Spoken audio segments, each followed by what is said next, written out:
Well, anyway, let's get the next caller. Caller, you're on the airway from? And what's your question?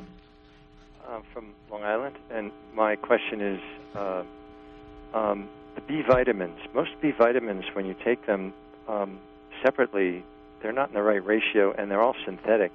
I was thinking that, like you mentioned brewer's yeast in the past, that nutritional yeast, which I think has less estrogen, has the B vitamins in sort of a natural ratio and relationship, plus selenium in bioavailable form, and being in the proper proportion. It would be, may not be as large a dosage, but it seems like it would be a much better way to go for the body to absorb them and help with digestion and all other aspects when in the right form. I would say this right off the bat. Dr. Peat does not, he really is not a very big advocate for vitamins per se, and he's much more based on his food. But if you have to take any kind of vitamins, Dr. Peat, knowing what you know about their manufacturing process, etc., what would you have to say about vitamins that we think might be okay for you, and or what do you have to say about nutritional yeast? Nutritional yeast does have a good range of the B vitamins. The drawbacks, besides the small amount of estrogen, is the indigestible starch and the high phosphate content.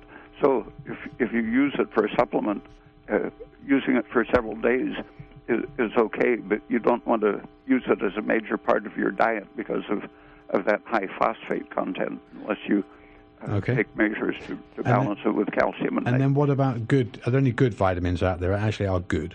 I stopped using oral vitamins in the 1970s because I had some extreme allergic reactions to vitamin B2 and folic acid, which being yellow-colored, they're absorbers of even visible light, causing chemical reactions to happen. And that means that before you get them into your mouth, they're likely to have been exposed to oxygen and radiation that has activated free radical processes, making them a pretty bad risk for allergy. Okay, well, I think we have three people kind of queued. Can I say one other question on vitamins? You mentioned magnesium carbonate and calcium carbonate, but if they're less bioavailable, wouldn't your body treat them as toxins too, if they're not as bioavailable as glycine? Yeah, in fact, the magnesium supplements very often cause migraines and asthma symptoms because of probably some contaminant in them.